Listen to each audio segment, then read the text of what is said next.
नमस्कार, मेरा नाम है डॉक्टर पुरु धवन और आज इस वीडियो में हम बात करने वाले हैं हॉट वाटर बाथ के बारे में।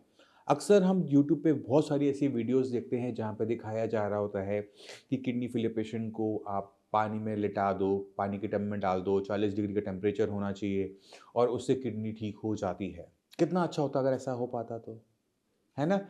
डायलिसिस सेंटर की ज़रूरत नहीं पड़ती, हम घर में एक अपना बाथ टब ले लेते, पानी भर लेते, एक थर्मामीटर लगा लेते, 40 डिग्री का टेम्परेचर कर लेते और हमारी किडनी की दिक्कत खत्म हो जाती। क्या ऐसा मुमकिन है? कभी सोचा कभी? अगर हम 40 डिग्री के टेम्परेचर में बैठ रहे हैं, तो इसके फ़ायदे और उसके नुकसान हमें पता होने चाहिए कि आपको क्या फ़ायदा मिलता है अगर आप किडनी फेलियर के पेशेंट हो, गर्म पानी में बैठते हो तो। तो शुरुआत करते हैं बेसिक फिजिक्स और के साथ कि बॉडी में क्या बदलाव होगा जब बॉडी को हम एक हाई टेम्परेचर पे रखेंगे तो आपने कभी देखा है जब बॉडी में गर्मी पैदा होती है या हम गर्म इलाकों में जाते हैं तो शरीर से बहुत सारा पसीना निकलता है। तो अगर मैं 40 डिग्री की टेम्परेचर में बैठूंगा तो मेरे शरीर से पानी निकलेगा, पसीना निकलेगा।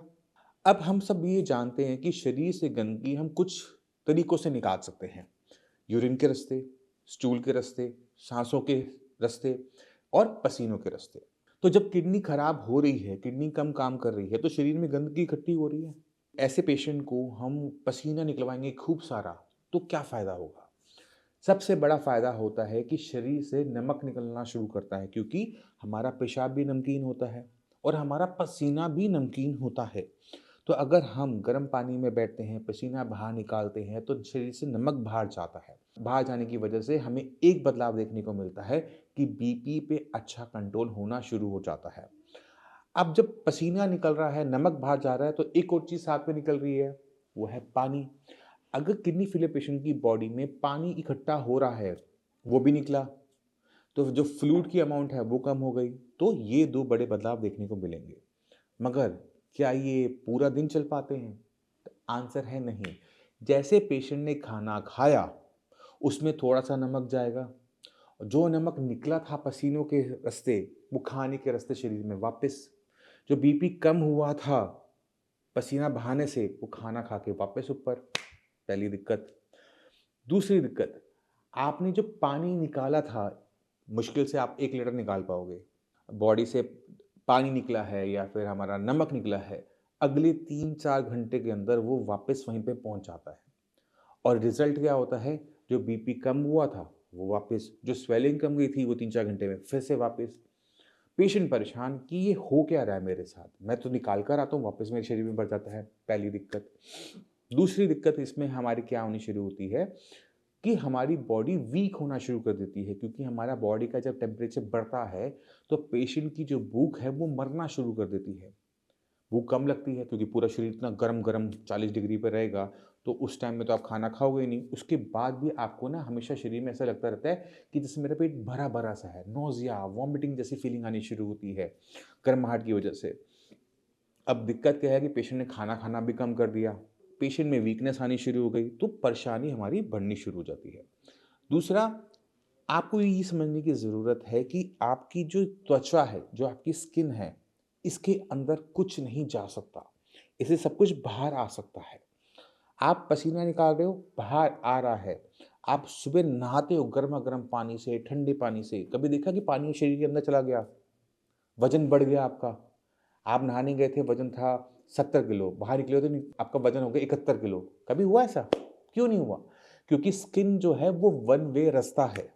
उसमें से चीज़ें बाहर आ सकती हैं, अंदर नहीं आ सकती। अब मैं आपसे ये बात क्यों कर रहा हूँ, ये ज़रूरी हो जाता है।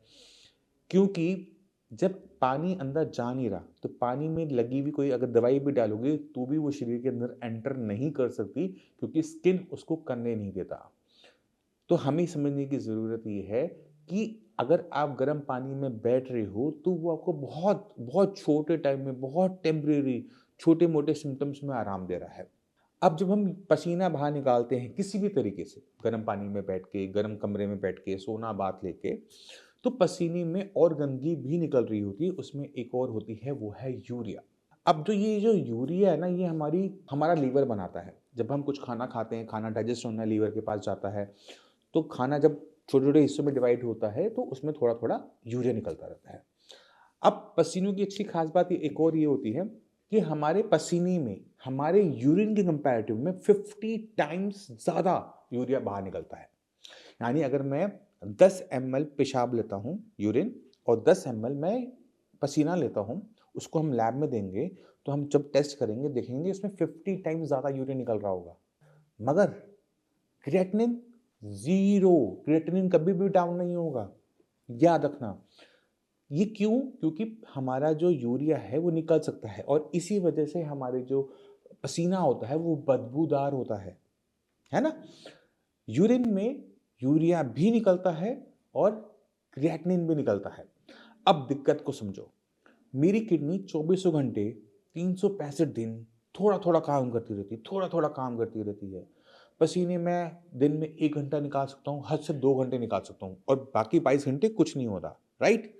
बट मेरी किडनी कम काम कर रही है, कछुए की तरह, बट वो चौबीसों घंटे काम कर रही है। पसीने से अगर मैं यूरिया निकाल रहा हूँ, तो 1 घंटा मुश्किल से निकाल पाता हूँ। तो अगर मैं दिन के एंड पे बात करूँ कि किसने ज़्यादा यूरिया शरीर से बाहर निकाला, आंसर क्या होगा? कछुआ जीतेगा या खरगोश?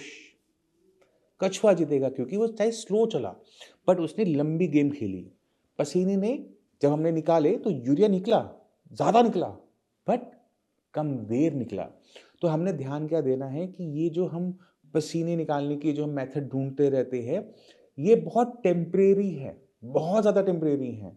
आपके सिम्पटम में आराम आएगा, नो डाउट, बट वो परमानेंट नहीं है। किडनी आपकी खराब होती रहेगी। क्यों? क्योंकि इस चक्कर में आपने ना अपना बीपी कंट्रोल किया, ना आपने शुगर कंट्रोल करी। आपने पसीना निकाला, आपने उसके बाद बीपी चेक किया, वो बेटर था। क्या आपका बीपी चौबीसों घंटे ठीक रहता है? पहला सवाल। क्या आपकी शुगर कंट्रोल में रहती है? अगर इसमें से किसी का आंसर भी नहीं है ना, तो आप ये मान लो कि जब आपका बीपी बढ़ता है, जब आपकी शुगर बढ़ती है, तब आपकी किडनी को नुकसान उठाना पड़ता है। आपने बीपी, शुगर को कंट्रोल करना है शरीर में ताकत बनाए रखते हुए। अगर आपकी बॉडी वीक हो रही है, खाना कम खा रहे हो, खाना ऐसा खा रहे हो जिसमें ताकत ही नहीं है, बॉडी में कमज़ोरी आ रही है, तो आप ये सोचो कि जब आपका शरीर कमज़ोर हो रहा है, तो आपकी किडनी भी साथ-साथ कमज़ोर हो रही है। क्रिएटिनिन अगर आपका 2 पॉइंट नीचे चला भी जाएगा, वहाँ पे टिक नहीं पाएगा क्योंकि किडनी ठीक नहीं हुई है। किडनी जब तक ठीक नहीं होगी, तब तक आपका क्रिएटिनिन लेवल टिकेगा नहीं। वो नीचे जाएगा, फिर वो वापस आएगा और इसको होने में ज़्यादा देर नहीं लगती। महीने भर आप देखोगे, 15 दिन में देखोगे लेवल डाउन है, अगले 15 दिन बाद चेक करोगे आपको लेवल हाई देखने को मिलेंगे। क्योंकि हमने अपना जो चौबीसों घंटे 365 दिन नॉन स्टॉप काम करने वाला मैकेनिज़्म है, जो हमारा कछुआ है, हमारी किडनियाँ हैं, उनको हमने इग्नोर कर दिया, शॉर्टकट ढूँढते हुए। शॉर्टकट खराब नहीं होते, मगर आपको जो सही तरीका है ना, उसको पकड़ के रखना पड़ता है। आपको अपनी किडनी पे काम करता रहना पड़ेगा। किडनी जो खराब चीज़ जिस वजह से हो रही है, उसे कंट्रोल में रखना पड़ेगा जिससे आपकी किडनी आपके साथ बनी रहे।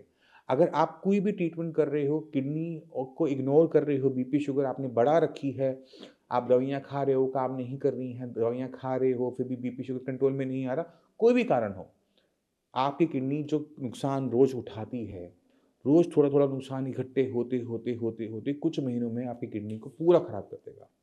तो ज़रूरी है अपने शरीर को पहले समझना, फिर बीमारी को समझना, फिर आपको एक ऐसा रास्ता बनाना पड़ता है जहाँ पे आपकी बॉडी बेटर परफ़ॉर्म करे और आपकी किडनी बेटर परफ़ॉर्म करे। तो नॉलेज जो है वो सबसे बड़ी दवाई होती है। तो आज अपनी शरीर को समझने की कोशिश करो। आज अपनी किडनी को समझने की कोशिश करो।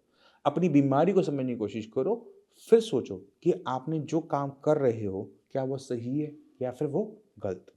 मैं उम्मीद करता हूँ इस वीडियो से काफ़ी कुछ समझ गए होगे। फिर भी माइंड में थोड़ा-सा भी डाउट हो ना, तो आप आके मिल सकते हो, डॉक्टर से बात कर सकते हो और इसी के साथ मैं आप सभी से चलने की आगे चाहूँगा। मिलते हैं अगली वीडियो में, तब तक के लिए नमस्कार।